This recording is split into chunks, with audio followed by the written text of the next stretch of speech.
हाँ तो बच्चों, आपको इससे पहले मातृभाषा यानी घर की भाषा के बारे में बताया गया था।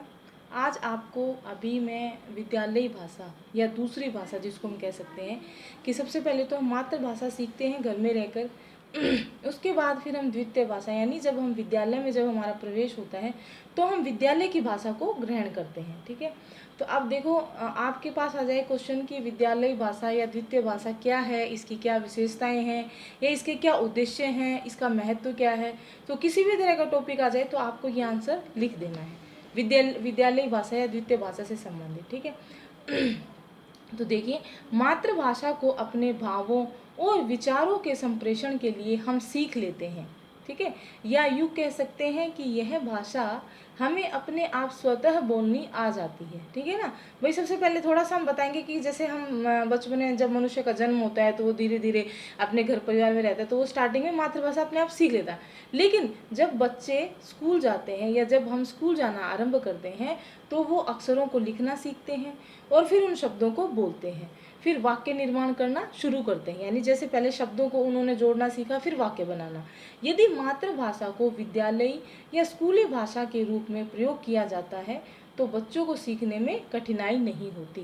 मातृभाषा जब का टॉपिक जब आपको कराया था तो यही बात आपको मेन विशेष जोर दिया गया था कि अगर विद्यालय में भी आपको मातृभाषा के माध्यम से ही पढ़ाया जाएगा तो बच्चे को क्या है, शिक्षा ग्रहण करने में दिक्कत नहीं आती। ठीक है, अन्यथा उसे व्याकरण संबंधी नियमों को समझने में कठिनाई आती है। ठीक है, नेचुरल सी बात है, तो समझ आ रही है। उसके बाद आता है कि हमारा देश एक बहुभाषी देश है। ठीक है, जैसा कि आप जानते हैं अनेक धर्मों के लोग रहते हैं यहाँ, तो अनेक प्रकार की भाषाएं भी बोली जाती हैं, अनेक प्रकार के रीति रिवाज भी हैं जिसमें विभिन्न संप्रदायों के लोग विभिन्न भाषाएं बोलते हैं। आजकल विद्यालयों में हिंदी के साथ साथ अंग्रेजी भाषा को भी आवश्यक कर दिया गया है। ठीक है, इंग्लिश मीडियम स्कूल आप देख रहे हैं, अब जो हिंदी वाले भी हैं उनको भी इंग्लिश में कन्वर्ट कर दिया गया है। अब जो है ना चारों तरफ अंग्रेजी भाषा यानी इंग्लिश की डिमांड हो रही है, क्योंकि यह भाषा हमें अंतर्राष्ट्रीय स्तर पर एक दूसरे से जोड़ती है। इसके अलावा भी कई कारण हैं जब हम द्वितीय भाषा या अंग्रेजी भाषा को सीखने का प्रयास करते हैं। क्या क्या है इसके अलावा एक और कारण? नंबर 1, आर्थिक। तो नौकरी या आर्थिक सुविधाएं प्राप्त करने हेतु, ठीक है, मतलब मैंने ये शॉर्ट में लिख दिया है। अगर आपको अब इस चीज़ का आपको विशेष ध्यान रखना है, अगर आपके पास ये क्वेश्चन अगर ज़्यादा मार्क्स का आएगा, लॉन्ग क्वेश्चन आएगा, तो आपको इनकी डिटेल लिखनी है। और अगर शॉर्ट में आता है, आपके पास कम मार्क्स का आता है, तो आप ऐसे लिख सकते हैं इसके पॉइंट्स डाल के सिर्फ।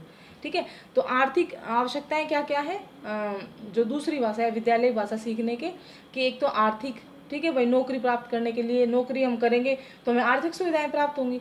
नेक्स्ट आता है आपका सांस्कृतिक। शिक्षित व्यक्ति संस्कृत, लैटिन, फ्रेंच आदि भाषाओं से सांस्कृतिक प्रेरणा लेता है। ठीक है, नेक्स्ट आता है आपका प्रशासनिक। उच्च पद या विशेष भत्ता पाने के लिए भी हमें जो है द्वितीय भाषा या विद्यालयी भाषा या अंतर्राष्ट्रीय स्तर की जो भाषाएं हैं उन्हें सीखने की आवश्यकता होती है। नेक्स्ट आता है आपका पॉइंट राजनीतिक। दूसरे देश की भाषा सीखकर उस पर शासन करने के लिए। ठीक है, तो आप कहीं भी किसी भी क्षेत्र में जाओगे, किसी भी राज्य में जाओगे, किसी भी देश में जाओगे, तो वहाँ की भाषा सबसे पहले आपको आनी आवश्यक है। अगर भाषा नहीं आएगी तो बहुत सारी दिक्कतें खड़ी हो जाती हैं। तो इसलिए अगर राजनीतिक दृष्टिकोण से देखा जाए तो भी हमें उस देश की भाषा आना आवश्यक है। नेक्स्ट आता है ऐतिहासिक। अब जो अन्य देशों का जो इतिहास है, जो उनका भाई हिस्ट्री उनकी कैसी रही है, जैसे हमारे अपने भारत के देश के इतिहास के बारे में बात करें तो भैया राजा लोग थे, कैसे झगड़े होते थे, वो लोग युद्ध करते थे। तो ये क्या है, ऐतिहासिक जानकारी है। वो किसके द्वारा प्राप्त होती है, भाषा के द्वारा। इसी तरह से जब हमारे अन्य देश हैं जो हमारे देश के अलावा, उनकी अगर हमें ऐतिहासिक जानकारी चाहिए तो भी हमें भाषा का ज्ञान, उस देश की भाषा का ज्ञान होना आवश्यक है। ठीक है, नेक्स्ट पॉइंट आता है आपका धार्मिक। दूसरे देशों के जो धर्म सिद्धांत हैं उनको जानने के लिए भी हमें भाषा की, उस देश की भाषा की जानना आवश्यक है। अब थोड़ा सा निष्कर्ष में लिखेंगे कि आज विकास के युग में 3 भाषाओं का ज्ञान आवश्यक होता जा रहा है।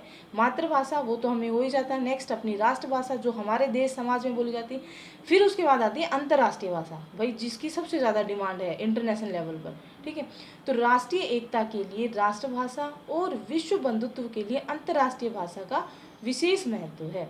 अतः विद्यालय में सिखाई जाने वाली द्वितीय भाषा का महत्व भी बढ़ गया है।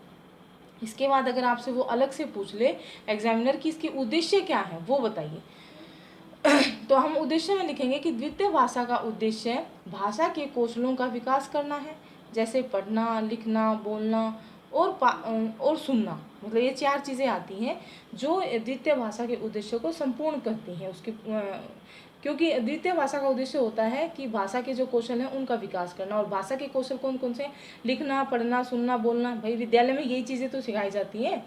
तो इन सब को लेकर सामाजिक, साहित्यिक, सांस्कृतिक, आध्यात्मिक जीवन के ऊंचे से ऊंचे विचारों को व्यक्त करने की भाषा तो मातृभाषा ही है, पर जीवन के कुछ चुने हुए क्षेत्रों में अपने देश के अन्य राज्यों से संपर्क स्थापित करने के लिए और उनके साथ व्यवहारिक आदान प्रदान करने के लिए अन्य विदेशी भाषाओं को सीखना पड़ता है। ओके, एक बार